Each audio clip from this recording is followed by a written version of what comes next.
Hey everyone, it's Affy, and today I am here to do my December wrap up. I read 8 books in December, so I ended up being 4 books shy of my 100 book goal for the year, but it's okay. I'd been doing so good. I'd been reading about 12 books a month for several months, and then I just kind of puttered out in December. I don't know why. It's not necessarily that maybe I was in a little bit of a reading slump. I think the pressure might have gotten to me as well, to hit that 100 book goal. But I read 8 books, which is still good. That's still about average for me. So I'm gonna hop in and just let you know what I thought about these books, give you a synopsis, and yeah, we'll hop in. So the first book that I read in December is by Lorraine Heath. This was the last book that I needed to finish in the Sins for All Seasons series, and that's The Earl Takes a Fancy. And this book is about the youngest Truelove. Her name is Fancy Truelove. She's the only one who their mother actually gave birth to. So she's their mother's birth child. The rest of them are all taken in. They're bastards, essentially.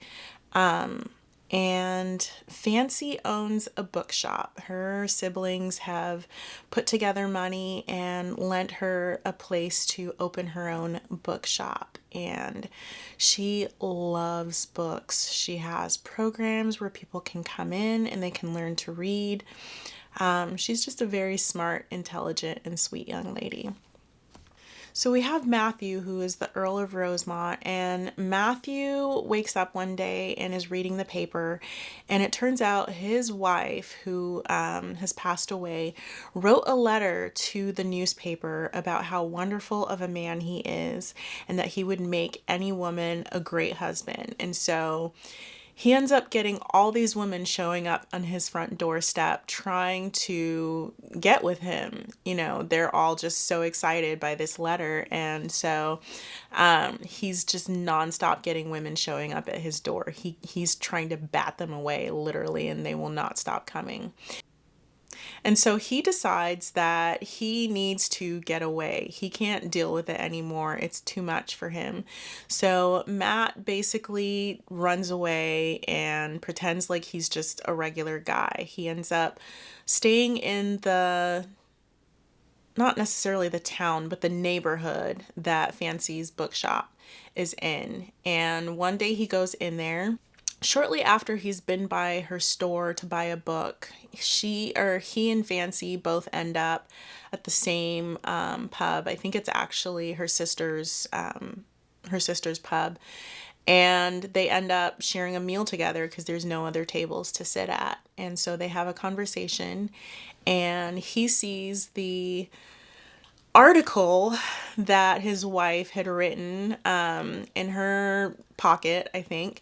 And he thinks that she's just another woman who is out to try and get him. This is a really, really good one. I ended up giving this 5 stars. I love this series. Once he starts to realize he's got a thing for this woman, he is in that bookshop day in and day out. He does not leave that bookshop. He is there with her all the freaking time. He's like, I live here now. You can't get rid of me.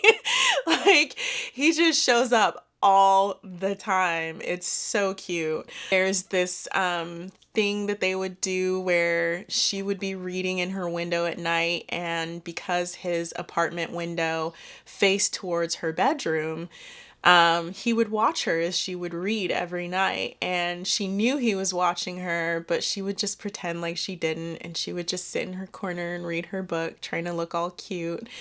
And he would just stand there and watch her until she turned the light off and went to bed. And I just thought it was the cutest thing ever. And he didn't make it like he was hiding or anything. Like, she could see him watching her. But it was just so cute to me the way he would just watch her every night while she read her books. So she's not aware that he is part of the aristocracy for pretty much the entire entirety of the book. And she is not happy with him when she finds out. And not necessarily because of who he is, but just the fact that he never told her. Like I said, I really, really love this one. All of the books in this series just had their own, just something to it, just something that made it a little magical. And this one had its own level of magic, and I just loved it. This was the second to last book in the series. I accidentally read the last book and then had to jump back to this one. The second book I read in December was by Kerrigan Byrne. This is All Scott and Bothered. This is the second book in the Devil You Know series, I believe is what it's called. And in this book we have Cecilia and Cassius Ramsey, but he goes by Ramsey. And Cecilia and Cassie know each other because, or Cecilia and Ramsey, sorry, know each other because her best friend is married to his half brother. And he's the inspector general, so he basically prosecutes for like the biggest cases. And he's got this thing for her, always has, and has been trying to keep it to himself. But she has a family member who passes away and leaves a business behind for her. And this business is a gaming den. It's also got a school for women that runs underneath the gaming den, but it's not really, people don't really know about the school. They mostly know about the gaming den. Well, her aunt had a lot of secrets that she kept. She knew a lot of people in high places, and she had a lot of secrets that she knew that might have gotten her killed. So Cecilia's backstory is very sad. All the women in this series have horrible backstories. It's just what Kerrigan Byrne does. She rips your heart out with the person's prologue. Cassius was a bit of an ass, but I did like him. He's got to stick up his butt for sure. And it makes sense because of the type of, not just the type of person he is, but the type of job that he has. He's very much about following the law, and he feels like Cecilia is up to something, and he has been going at this gaming den for years now. He's been trying to find out if they're up to something at this gaming den. And he's no different with Cecilia. He feels like something's going down here. You're going to tell me. I don't know why he's so obsessed with this place. It's just kind of weird, but he's got an obsession with this place, and he really thinks something horrible is going on there.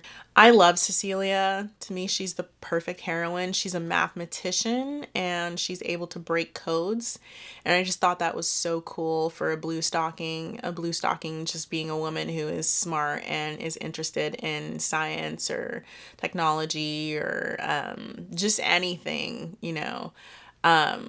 that is educational. They would call those women blue stockings. And so she is a blue stocking. Her thing was math. She's a mathematician.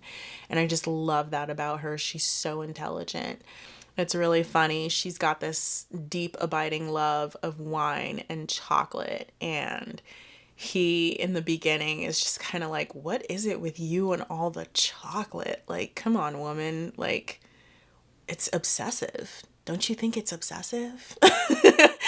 And by the end of the book, he's like buying her chocolate and wine and like, is this the right chocolate? Do you like this chocolate? I love this book. I gave it 4.5 stars. Everything about it from start to finish. It was just very action packed. There's people out to get them. Again, her aunt knew things about people who were in high places, and so these people are trying to stop her from figuring out what those things are, what those secrets are. The next book that I read in December is Cold-Hearted Rake. This is by Lisa Kleypas. And In this book, we have Devon Ravenel and Kathleen Ravenel. So Kathleen was actually married to Devon's cousin, who was the Earl, and his cousin died, so she is his widow.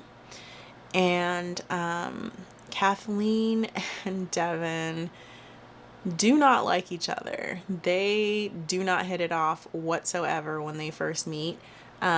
He's just got negative things to say about his cousin. He's got negative things to say about the earldom. He's got negative things to say about the home that they live in. And she does not like him. He is planning to sell the place because the earldom is in lots and lots of debt, and she is terrified of that because this is her home. So they clash a lot, these two. Devon is a bit of a dick, which is, I think, why the book is called Cold Hearted Rake. He is a rake and he is a bit of a dick. So, that in and of itself is definitely correct. But, you know, he does soften around her, and they're one of those couples where they're like hot and cold, so they could be just like all over each other one minute, and then one of them will say something to piss the other one off, and then now they're just either arguing or not talking to each other. They're that kind of couple. And it was frustrating. I like this book, but it had its issues. I could have done without them not speaking back and forth stuff. I could have done without that, but it had its great moments. I like the Ravenel so far. They're a really, really cute family. I like the twin sisters. They're super, super cute, and they both have their own books coming up, so I'm really looking forward to their books as well. But I did like it. I gave it 4 stars. So yeah. The next book that I read in December is by Victoria Alexander. This is The Perfect Mistress. I don't know if this is part of a series or not. I don't think so. I think it's a standalone, but I can't be sure. In this book, we have Julia and Harrison, and Julia is a widow, and she is broke. She needs money, and she needs money soon. When one of her uncles dies, he leaves behind, or he leaves for her, the memoirs of her great grandmother. Well, her great grandmother was a bit of a hussy. She was you know, and she decides that she is going to sell these memoirs because they're so scandalous, and she feels like she can make a lot of money from them. So she gives her friends little excerpts of the book so her friends can, you know, read a little bit of the scandalous Gigi or grandma of hers. And her friend gives a bit of that book to her brother-in-law. Turns out her brother-in-law's father is in that book. His dad was one of the men that her great-grandfather was with, and he is not happy about that. He is basically like, you can't print this book. It's going to make my family look bad. And he begs her. He's like, please, please, I will give you money. I will do whatever. Just don't print this book. And she's like, I have to do what I have to do to survive. And he is super pissed off, but he decides he's going to try and win her over in a bid to get her to not sell the book or the memoirs. This book was really, really interesting and really funny. It had some really, really good scenes. I'm just laughing thinking about them. But the weirdest part of this book is that her great grandmother is a ghost that she talks to. and their conversations are so good. I love her great grandmother. She just kind of pops up, and they start having conversations about some of the men that she was with and that she talked about in her memoirs. And she gives her advice, and it's just so funny. She's a tough cookie. I really like her. She doesn't shy away from anything. And she really puts her foot down when Harrison tries to force her to give up her book. She's like, absolutely not. I will do what I want with this book, and you can't force me. And he is just frustrated. This man is pissed off. But this was a good one. I gave this one 4 stars. I like Victoria Alexander. I think her writing is pretty funny. I read another book by her last year, and that one made me chuckle quite a few times as well. So I'm liking what I've read by her so far. The next book I read in December is by Beverly Jenkins. This is the first in her Wild West series, I believe is what it's called.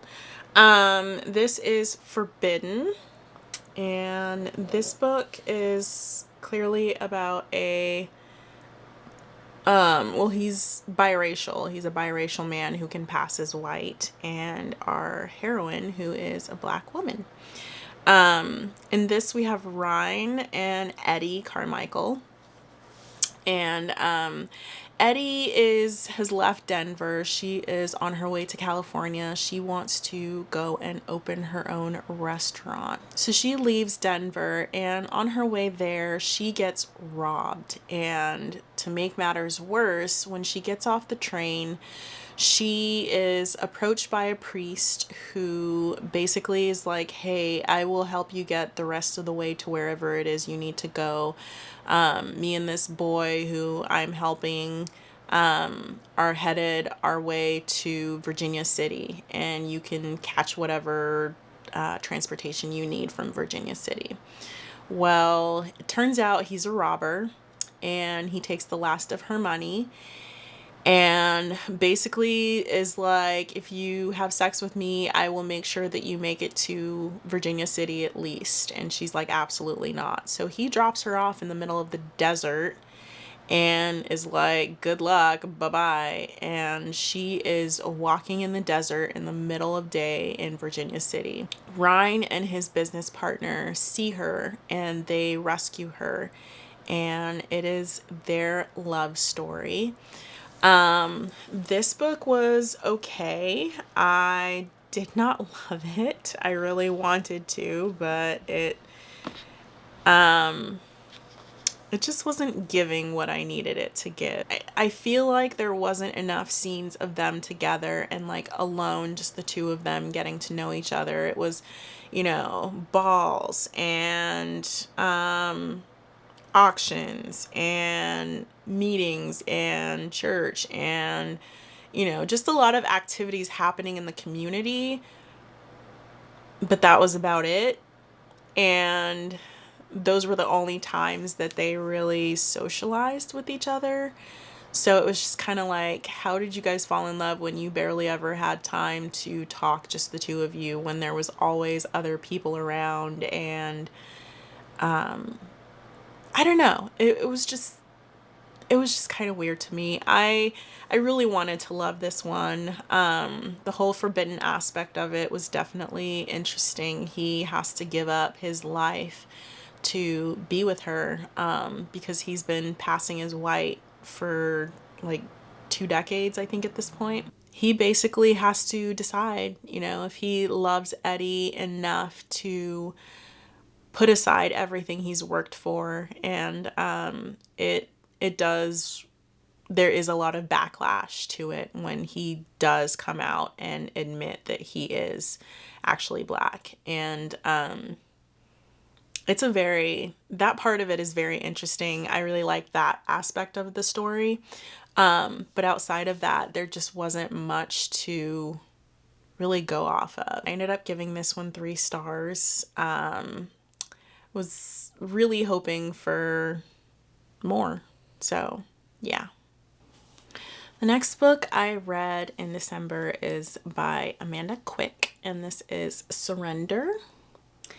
And if you know Amanda Quick, you know that her heroines are something else. So in this book, we have Victoria and Lucas. And Victoria is a headstrong young woman. She is an heiress, and she is a spinster who has basically decided she does not want to get married. She wants to keep her money. She wants to be her own person, and she doesn't want to get married. And she meets Lucas, and he's interested in her. He meets her at a party, and she makes it clear she has no interest in marrying anyone, but he's like, I'm gonna court her anyways. I don't care. And he goes for what he wants, and she's like, I don't want to court you, but if you want, I want to try new things. I want to go to places I'm not allowed to go to. I want to be able to go to a gaming den. I want to see a brothel. I want to try all these places that women are not allowed to go to. And if you're willing to, you can be my adventure partner. And so he's just like, okay, fine. I guess we'll try these things, you know? He's like, I'll do whatever it takes to get the woman. And so she dresses up as a guy, and they go to these places, and it's really, really funny. They eventually get caught, and she is forced to marry him, which she is extremely unhappy about. But it's their love story from that point, and this one was so, the premise was just so weird to me, but it was so fun at the same time. She's a fun character. I love all of Amanda Quick's heroines. They're always just so smart, so interesting. Like, the characters are always just so dynamic, and I love that about her writing. I will say Victoria could be a little bit annoying at times. She definitely, her headstrongness meant that she would argue with him sometimes about stupid stuff, where it was just like, come on, girl, like, just come on. Is it really that serious? You know, like, she would just have to fight him on every single point.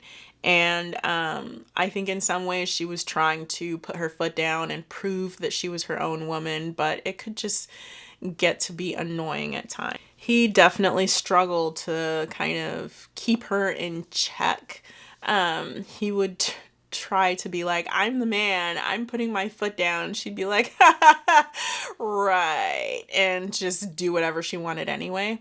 And I just found that to be hilarious. She's just very, very headstrong woman. And he really struggles with, you know, like, they argue a lot because of the fact that she will not just go along with whatever he wants. This was a good one. I gave it 4 stars, and I have yet to find an Amanda Quick book that I haven't enjoyed. She's an auto-buy author for me, even though she doesn't really write historical romances anymore. The next book I read in December was by Erin Langston. This is Forever Your Rogue. And gosh, this book is big. It's hard to hold up. So in this book we have Nathaniel or Nate and Cora. And Cora is a widow. She's got 2 very young children under the age of 5. And she and Nate knew each other a few years, or a year, I think, before she got married, or the year she got married. He is her best friend's brother. And her husband had put in his will that his sister would basically have just as much power over the children as Cora would. And basically, his sister keeps writing her and is like, you know, if you would only teach the children X, Y, and Z, and you're not taking care of these children right, and just kind of making these statements like, I plan on taking your children, or at least the thing she's saying is like leading up to, I plan on taking the kids because you're not a good mother. And so Cora gets in touch with Nate and basically begs him, like, I don't know who else to ask, but I need to make it look like I have a stable family situation, so that I can hopefully fight my case to keep my children and be their only guardian. And her brother is a barrister, which is, I think, a lawyer back then. And so he's trying to help her win this case.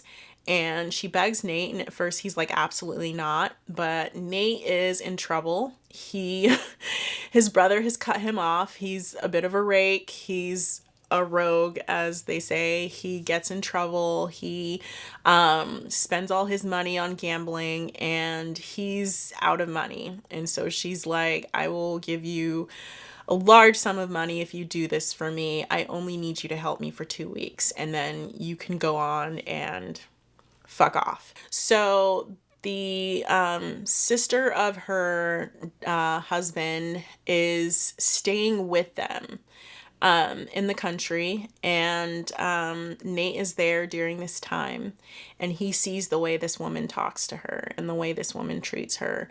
And once the 2 weeks are up, he's not able to leave. He's like, I don't want to leave her here in this situation with these people. And he's really starting to feel for the kids. He's starting to get closer to them, and he's